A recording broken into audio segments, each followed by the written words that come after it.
CommitToWealth.com. Creating a legacy by committing to real estate wealth. Commit to Wealth Nation, welcome to the Commit to Wealth podcast. This is your host, Juan Vargas. On today's show, we have Bret Beitler. Bret is an entrepreneur and business owner who has been involved in many facets of multifamily, including property management and sales. His main focus today is acquiring early childhood learning centers throughout the city of Houston, Texas. Bret, welcome to the show. My man, Juan Vargas. I've been wanting to come on this show for a long time, brother. We're here. Thanks, man. Hey, we made it happen finally. So, hey, it's my pleasure to have you on. Thank you so much for making it happen. I really do appreciate that. So yeah, let's get the show started, man. Tell us, tell my audience, who is Bret Beitler? Tell us, your background, how you got to the point that you're at today. Just give them the scoop on that. Sure. So, man, if you go back to high school days, I grew up in a family of incredibly hardworking people that didn't take opportunity for granted, right? My grandparents owned convenience stores, laundromats. My dad and mom owned a restaurant business in the early days when I was young. So I saw entrepreneurialism early, and I thought that, man, I can do that too. I just don't know what that calling looks like. Flash forward, my pop's been in the restaurant business for 40 years, I think. Grandparents saw off their convenience stores, and I said, what's my calling? So I dabbled in some things here and there. I always knew that I was meant to be some kind of business owner or leader or real estate investor, and I was really finding my way. So I did some corporate America work. I worked for a big property management outfit shortly after college, after doing some real estate sales and leasing. And man, I tell you what, I learned my chops at being able to lead a team across several states. My region was across 6 states based out of Nashville, Tennessee. And we roughly covered about 2,000 home sites / we'll call them properties.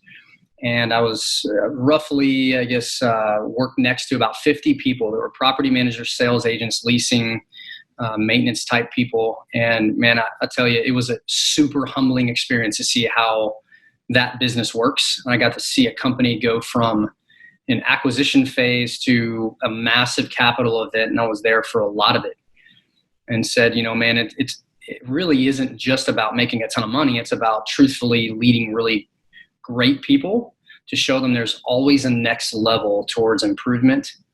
And so I got my leadership, responsibility and also skill sets in those days. And I was with that company for about 5 years. Flash forward a little bit, I moved back to Houston, Texas. I know Lifestyles Unlimited. I was a member services guy there for a while. I got an opportunity to meet, some of the most incredible people that I'm still in touch with. I met you through that. I did some, I call it free workshop presentations that, it really taught me the skill set of being able to speak publicly, both to small groups as well as really large ones, thousands of them, with poise, confidence, the ability to deliver a really great message. I'm blessed for that journey. I also really got involved in some real estate investments. I did some single family houses, I did a fourplex, did smaller apartment complexes.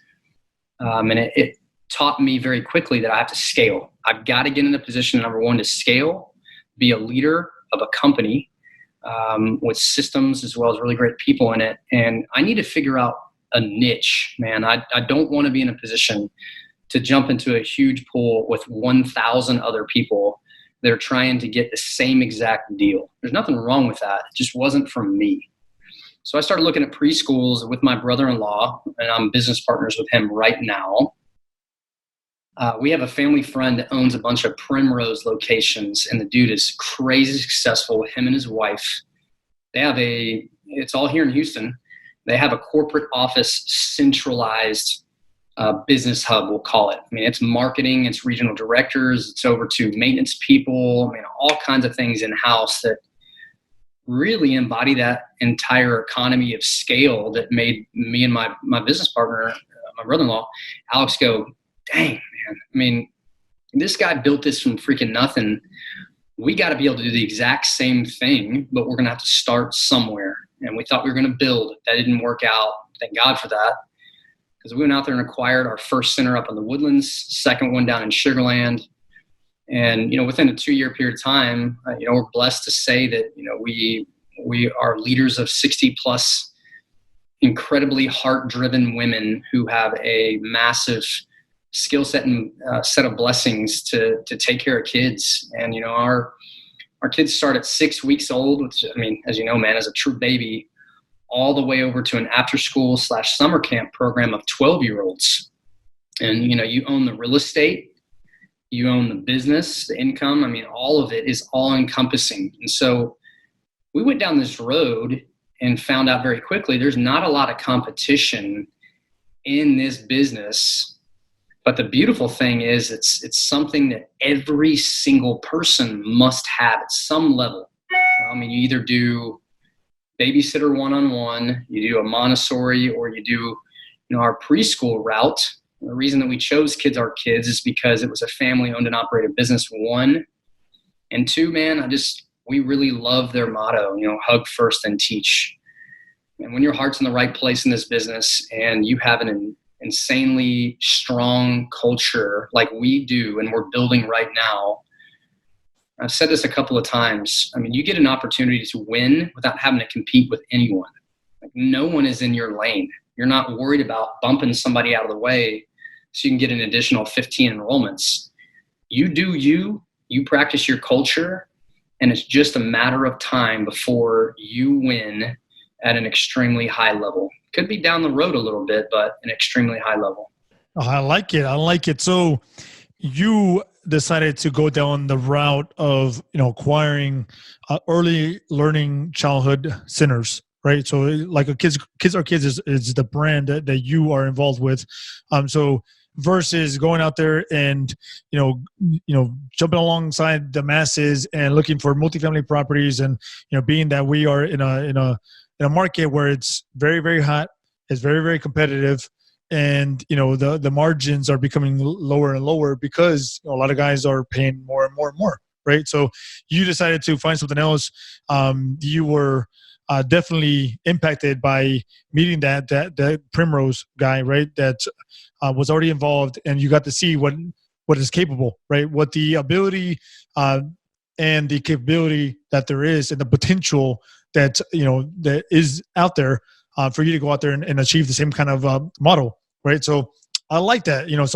So tell me, how, I guess let's start with the basics. So we know that you decided to do this. What was one of the first reasons why you felt that it was a legit model for you to pursue?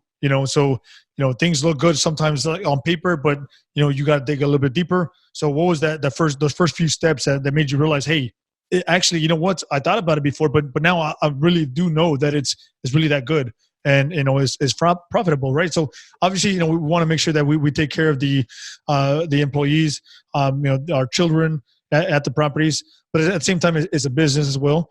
So you got to see it from both sides, right? So I want to talk about that a little bit. Yeah, man. So from a simplistic standpoint, we did not want to reinvent any wheels, because me and you all day long can partner up, Juan, and go build a childcare center somewhere. But do you have any childcare ownership experience? No. I didn't either 2 years ago. So why would I want to go out there and just go build a building and be like, well, let's see if we can figure this thing out? The big selling point with going the franchise route in this space is multitudes, but I'll keep it very simple. It's either one or the other that really made us put ourselves in a position to go, you know what, this is it. One was there were 60 franchise locations here in Houston of Kids Are Kids, 60 plus now. We said, okay, man, a lot of these centers are anywhere between 12 to 15 years old, if not 20.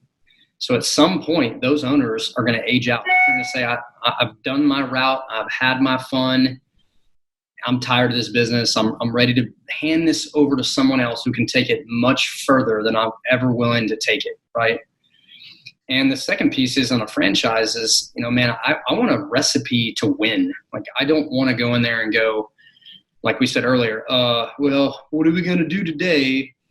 Every day, by us leaning on mentors as well as the franchise, it's not really if we're going to win if we do the right things. It's just by how much or how long is it going to take. So myself and my business partner have really divided the business responsibilities, ownership and leadership down the middle. I focus on mine, he focuses on his, and we have our mentors. I have my marketing and sales and training and hiring mentors. He has his facilities, product supplies, systems operations mentors, the people who do the best at those specific skill sets. We bring them in, we either pay them or they do it for free because they love what they do. We put it in writing and go, all right, now how do we put our own spin, energy, and culture on exactly what we're witnessing right now that's been effective for this owner and that owner for the past 10 or 15 years? Cool. Let's make that game plan happen. Let's communicate it like a boss across the team with all of our teachers and administrative staff. Give them tons of love, tons of support, and watch them do their magic. You know, a big part of me and my business partner have been, and we're blessed for this, is the ability to communicate at a really high level, bring in really great people to mentor us, put a great plan in place, and then fire myself. Like, get out of the way, let the people who are way more talented at those skill sets do what they do best without some dude hovering around like a weirdo. Yeah. We just got to get out of the way, man. And, you know, when we do that, you find that, you know, our people, when we hire them right and put a good culture in place, man, they just blow your mind over and over again with their greatness and their ability to do better than they did the day before. Yeah. So there's a couple of things also when you're going with this business model, right? So there's the actual real estate, right? So there's the real estate, the facility, and then there's the actual business side of it. And one of the things that we discussed, and this was a couple of weeks back, was that one of the benefits in going down this route is that you have a couple of different ways. So you can sell the business, or you can sell the business with the real estate. You know, you can have the real estate and maybe lease it out. I mean, there's multiple ways that you can do that, you know, versus what we're used to is multifamily, right? It's obviously the business, but it comes with the actual physical, you know, property, location and all that good stuff, right? So, you know, talk about that a little bit. You know, talk about if that was one of the I guess the key pieces to your decision as well. Yeah. So I'd say about a year to two ago, we started listening to how people were selling these businesses. And, you know, obviously when you get into one, you have an exit strategy. No matter if it's 3 years or 25 years, you're going to have one. And instead of just saying, well, if I buy it, I have to sell the whole thing, start going, well, why though? Why does everyone do that? And we came across a couple of different owners who have thought about the possibility of just doing exactly what you said. I don't want to be in the business anymore, so I'm going to sell that. I'm going to get a nice chunk of change. I might stay involved for the transition of 3 to 6 months, and I'm going to back out and be a landlord. I'm going to get a triple net lease. My income is secure for the next 5 to 10 years. And all I do is worry about making sure the brand is protected. And number two, make sure that my building and my real estate are being taken care of. So for us, I mean, we got into this business knowing that this is a 10 plus year game at some capacity, right? Whether it's landlording or owning the business and selling the real estate and just keeping the business piece. There's a lot of different attractive journeys that we can go down that made us really excited. You know, talking about excitement, we have a potential product on our hands that we're going to take down a third preschool here in the city of Houston. It won't happen until later this year, but man, we're blessed to say that when you get your third location, you know, we have roughly 100 people on our team. You get an opportunity to really impact 300 plus because of, you know, families and kids and all that. And then, man, we have an ability in the next 2 years to serve upwards of 550, if not 600 children. When you think about that age group span, 6 weeks to 12 years old, man, when your heart is in this business and you do it for all the right reasons, the money factor, you don't really have to worry about. You don't have to dial into being some kind of micromanager with this process. The systems take care of itself as long as the culture is intact. And so when you go out there and you have really great people on your team, people will bust your door down to make sure that they bring you business, which intact turns into a really healthy, consistent future for us, our real estate ventures, our teams. And, I'll always be in the real estate game at some point, man. I mean, these businesses, when we really spin them up and we put really great people in place, it'll allow me to go look at other business opportunities as well as, man, I really cannot wait to get back into multifamily. I love property management. I love acquisitions. I love being able to provide value for people in a living space that it can't get anywhere else unless they come to our team or our apartment or our childcare center. Again, the competition game, I believe, is for people who, you're aware, but it's mediocre if that's all you're worried about is the competition. If you really go out there and push forward your battle plan, your culture, and take care of people at the highest levels that make people really go, wow, you might be competing short term, but long term, no one's going to keep up. Not one team, not one person. So that's what I'm really passionate about doing on a daily basis.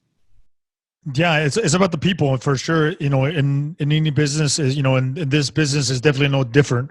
You have a bunch of different employees that are taking care of the kids, and you're making it a culture. You're doing things the right way. So that's one of the things that you really do admire, and I admire as well. So let's talk about the actual mechanics of finding an opportunity like this. So what do you do? First of all, you made the decision to find something like this, right? You find a center. What do you do to find them? Do you go out there and reach out to brokers? Is that the way you find these opportunities, or is it something like that was word of mouth? For somebody that maybe is thinking about, maybe find their own, or maybe they want to learn a little bit more about the business and maybe find an opportunity to work with you on a separate deal. How does the process work specifically? Yeah, the beautiful thing about the franchise opportunity is one, when I'm in the franchise model, I can only buy the Kids Are Kids franchise. I'm not going to go out there and buy a Primrose or a mom and pop shop. It's Kids Are Kids. The way that we go after an acquisition is really just like me and you right now, man. We could be in an owner's meeting and I can start listening to people and hear them go, that dude doesn't really love it anymore. So I'll walk up to him and go, hey, Juan, you've been in this game for a long time. I've heard some really good things about what you have done for your community. You ever considered selling? I don't know. Okay, well, I want you to know that when you are ready, I'm your dude. And so you plant the seed. Realistically, we shouldn't have to go through broker networks because almost every month I'm meeting with owners. I'm either being mentored by them or we're going to a physical school and we're having someone come in and coach. There's anywhere between 20 to 30 owners there. Any given time, there's always someone kind of spinning around going, man, if someone really paid me this X price, I would probably leave. Because they've been doing it for a long time, or they're not suited well for preschool ownership anymore, just because times have changed and they're being outgunned left and right. So our first center we purchased was at a Houston owners meeting. We walked up to somebody and said, "Hey man, we weren't kidding. We said we're ready to buy. Are you ready to sell?" And they said, "Yeah, come see my center this weekend." And like a week later, we were under contract, moving this thing down the pipeline. The second one, again, was through relationships of mentoring / being at Houston owners group meetings and just putting our name out there, standing up and going, "Hey, I'm Bret. I own one center. I'm ready to buy a second one. If you're looking to sell, you call us." And no one did that. I'm like, dude, I'm just asking a question. So the cool thing is it's not like rocket science or magic. It's just literally, if you're ready to sell, I'm your guy. And, we're just known as people who will do the right thing every time with our teams and our centers. So I think that a lot of the current owners right now understand who we are and know that if they're going to, the thing about this process, one, it's very different than multifamily, is it's very emotional. And so if they're going to hand a torch off to somebody, it truly is their baby, but it's also their babies. Because it's like you're selling off a business and you're selling off little bitty children who have, desires to be somebody one day. That's the, parents' kids, the parents, the relationships, the footprint in that community that is very different than multifamily. I'm not calling it better. I'm just calling it very different. So you have to have a different heart for it. So because of that, we were blessed to have opportunities that maybe some of these other owners that might ask the same question won't have, because they may just only be in it for the money. So Makes sense. That's a rating factor for us. Makes sense. So what are we looking at as far as like a purchase price? Obviously it's going to be different for every single center, depending on the location, even throughout the states, right? So, for those that you acquired, what are we talking about as far as price range? So just so like that we know what we can expect. The range is usually between 3 to 5 million, but there's been centers that have sold here in Houston as well as other states, 6.5 million plus. And that route, that $6.5+ million route, was literally just everything. That's an asset sale. So you have real estate, FF&E, and you call it goodwill, which is the business income, right? All of it is just lumped in. The other route that has been talked about earlier in this podcast, but also is kind of as a desire point for some of these owners, is you have a business multiplier on the income that you sell, and then you have a real estate valuation for comps and appraisals, as you know about in the multifamily game. Well, if you sold those two as a package, well, I have a value over here and I have a value over here. That business that was originally sold for, say, 5 million could be 7.5 million, because now you have a multiplier on the income. And I'm not saying those are exact figures, but when you really do look at those two as separate journeys, and you don't buy them or sell them that way, you can have more value added to it. Interesting. So as far as the debt side, what kind of financing is there out there for somebody to go out there and try to find one of these opportunities? So what kind of financing is out there, and then what kind of debt terms are you getting as well? What's common? So it's common with multifamily. You have conventional and cash, but on the conventional side, the beautiful thing is you actually are the owner occupying the real estate. So it really depends on how you set up your management docs, or if you're going to do a syndication, saying that you own a majority of the business, so the owner is occupying that business or real estate. On a conventional side, you can get 15% down on a $5 million acquisition versus the normal 20+% down on the multifamily side. And then even more aggressive / attractive pieces, you have a 10% down SBA product that you can get into, but there are caps you got to worry about per person on acquiring those. And there are certain standards that you have to meet because it is a government-backed type loan. It's SBA financing. You have to have certain thresholds of income versus debt, and it is a little bit tougher to achieve than the conventional route, and much longer to close with more fees. But you think about it, Juan, if you can get into a $5 million either multifamily, a piece of real estate, or a preschool for 10% down, that's magic, dude. Yeah. Versus the normal 20+%, man, that's a lot of cash you can keep in your bank for other opportunities, or build up a really incredible operating account so that you can always reinvest in the business for the right reasons, taking care of families, taking care of the employees, the kids, cool activities, whatever it might be. So that route is how we bought our first preschool, the SBA 10% down product, which is what allowed us to have reserves to go after the second one, and then eventually the third one, later this year. Very interesting. Yeah, I didn't know that you can leverage, 90%. That's pretty awesome that you can do that in this business. And one of the best things that I like about this is that you mentioned this, and it's obvious, but not always obvious if you don't think about it. But it's a business that's always going to be in demand. It's a business that's always going to be needed, right? So as long as we continue to reproduce and have children, there's going to be a need for it, right? Because we're going to want to continue to go to work, continue to do our thing, right? And we're always going to need someone to watch our kids. And the truth is that you're not always going to have family members that are going to be available to be able to take that spot. So it's always going to be a need, and that's why I like about it. It's more of a protection is one of those kind of demand, like in multifamily, we talk about all the time how, multifamily, there's always going to be a roof over your head. There's always going to be a need for shelter.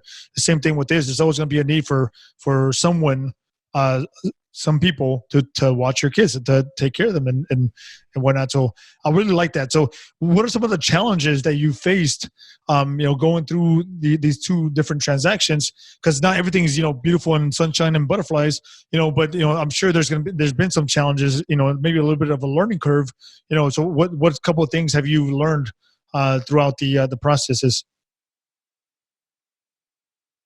I mean, one of our largest ones that is always going to be a part of the journey is for sure acquisition or hiring of the best people. Our employee challenges are some of the toughest ones because people are just unpredictable. I mean, for all kinds of different reasons, you have people that create problems within the workplace or just don't show up because they didn't like one thing that was put on their desk as a challenge. So my entire journey as a leader, I focus every day on making sure that I'm very intentional. I'm very present. I treat these women with tons of love and support and great communication and give them every single opportunity to win, one, and two, give them the best wow package as far as pay, time off, cool little just because gifts, so that everyone is always feeling the love every day, right? We're trying to focus on the lowest amount of turnover possible in a business because that creates consistency for the kids, for the parents, that make them super happy that they can come in and know that that's my teacher all year long, not 4 different people I got to learn about. That was the early on struggle for us is, man, when we did our first preschool purchase in the Woodlands, man, we had pretty close to 90% turnover. And it's because the business was neglected from the previous owner. We had to do things differently, the right way, not the mom and pop shop way. And for that reason, either we had asked people to leave or they dismissed themselves because they didn't believe in greatness. And, greatness isn't something that's like unachievable. It's what teams, communities, families, and kids deserve. I mean, point blank, if your customer is demanding that through the way they pay you, or I'm not going to stick around unless you do these things, you need to listen. And that's what we had to do is really listen to our customer and say, all right, what are your minimum standards of being okay? And then what's really what you expect on the next level? And we're always striving for reaching those goals by listening to what these families want on a weekly, monthly basis by being a part of our center. Yeah, so just listening to what they need, listening to what they what they have to have, and then being there for them, and just trying to make sure that the business evolves, in a better way, And sometimes, dealing with people and people management is one of the toughest parts to a business, and that's what you mentioned. In this case, has been one of the bigger challenges, but that goes with any kind of business out there, not just your business. It goes with every business out there is as one of the biggest challenges is the managing the people, right? So Bret, it is time for our nuggets of wealth. These are questions that we ask every guest. So the question number 1 is what is a good tool, source, or platform that you use almost daily that can also help others? Tool, source, or platform that could help others. Man, our business is so unique, but I think everybody uses social media. I'll tell you this, as a business owner, I don't care what business you're in. I'm really obsessed with making sure that if we're going to take up my team's time with an in-person meeting, it is 30 minutes or less. So we have a management 1-page review sheet that we do every single week, once a week on either Mondays or Fridays. And it takes us less than 30 minutes to do an entire diagnosis of the business. And it's key points of making sure we're taking care of our teams, making sure that enrollment's the way it should be, marketing spends in place, expense control, payroll. I mean, all of it, we literally comb through. And the beautiful thing about that management one-page form is I had an opportunity to ask probably 10 different owners, what do you do for your weekly meetings? And Some of them had something like this, some of them had something like 40 pages long. And I just wanted to make it simple. And, for things that bring up a big red flag where we know we got to dig into it and call it issue processing, we really take the time to make sure we only have the key stakeholders involved, and anyone else who doesn't need to be a part of an extra 30-minute meeting, we dismiss and say, high five, love you, move on about your day. We're going to take care of this right here, right now. That's something I don't think is unique. That's something that I believe anybody could use. I didn't invent that by any means. Like I said, I've been blessed with a lot of really great mentors who kind of helped us sculpt this. We made it, really geared towards our two businesses, our two locations, so that everybody in our team, when we look at a decision, we have the same thought process, ask very similar questions, and when the decision is made, there's not I thought you said we're going to Africa. No, I said we're going to 100, right? Yes. The communication breakdown is so massive. And that's why this was born, was because people on our team were misunderstanding the road we were going on, right? I said go right, and they all went left. And I'm looking at them going, this way is right. And so, it curbed a lot of the confusion so that we're not, putting ourselves in a position to make our customer or our teams mad by, not being on the same page. Tell us about Vistage. I know that's a program that you're involved with. And you recently actually mentioned it to me, and I find it very intriguing. And so tell us what that program is, why anybody listening you may want to get involved in something like that, and how it has also benefited you. So I love Vistage, but it is 100% not for everyone.